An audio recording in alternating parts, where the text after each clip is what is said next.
Yeah, my name is Roderick Smith, and this is my testimony. And how I discovered the Pico Youth Center is when I was about 17 years old.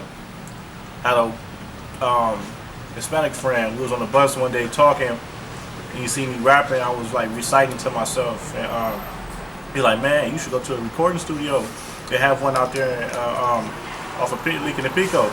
And I was like, "What's it called?" And I heard somebody say it before because I was going to Santa Monica College. So I heard people keep talking about the Pico Youth Center, but I didn't know where it was at because it looked so decoded. Like you wouldn't even notice when you walk by.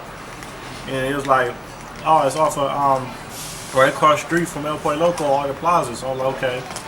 So the next day, I came to check it out after school, and that's when my man Soul World came through. I was knocking on the door. It was throughout the the winter semester, so everything was closed. I can remember it was like December 15th or 17th.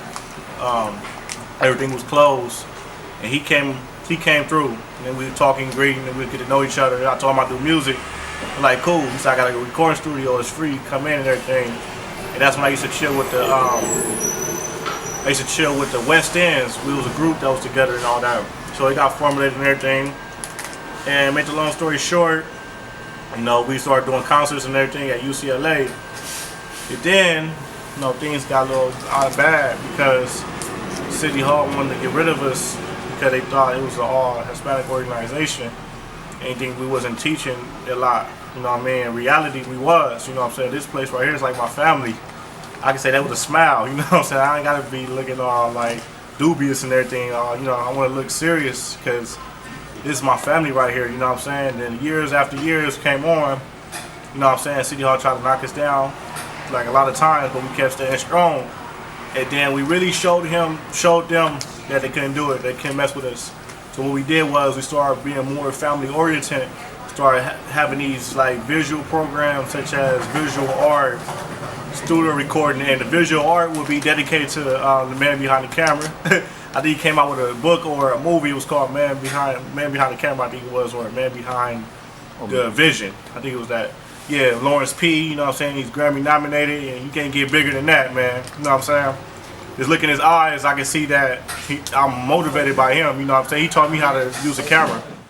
Yeah, like I was saying, the visual arts program, which was teaching us how to film, do movies, do short films, do documentaries, all in one, etc. Anything that you could name in the visual arts that you could do at college. The reason why it was an advantage because things that you could go to college and pay a lot of money for, you could get here for free and extra time and patience. I didn't even know how to use a camera, I didn't even know how to make my own video. I didn't even know what was a video. I know what a video was, but I thought it was like kind of hard to make a video until my man Lawrence P. Helped me out. He helped me how to record. He helped me how to make my own portfolio. Different events and venues that we had. He was, I did it myself because off of him. Lawrence P. the man. If it wasn't for him, I'll probably be asking everybody in the room to do events, or I'll be looking like spectating, like how you do that, like how you snap, how you make that. It wasn't really nothing at first. The only thing that was recording it. It was just us just studying, sitting down. The reason why these programs really help because they can get kids off the streets and they can get them into activities and let them relive their dream. Because it costs a lot. To do stuff expensive for things like that. But if we got these programs, it's free. It helps kids from like kindergarten to like college. Get better. And by the time they get in college, they'll probably be professionals off of this thing, off of this class right here. Visual art.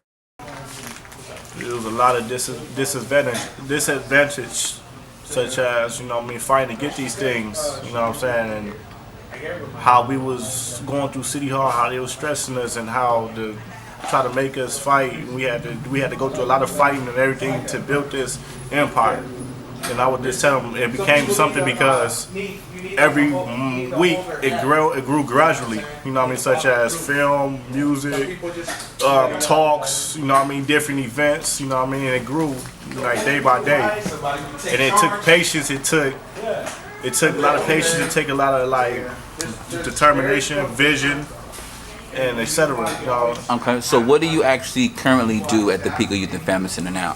Well, I'm an alumni, man. So I mean, I really do mostly everything I can touch my hands on.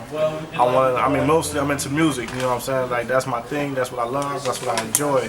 I do music, and I'm on my way to learning how to like do different documentaries and short films. But I'm basically do everything around. You know what I mean? I'm just here. You know, learning at the same time, such as having fun.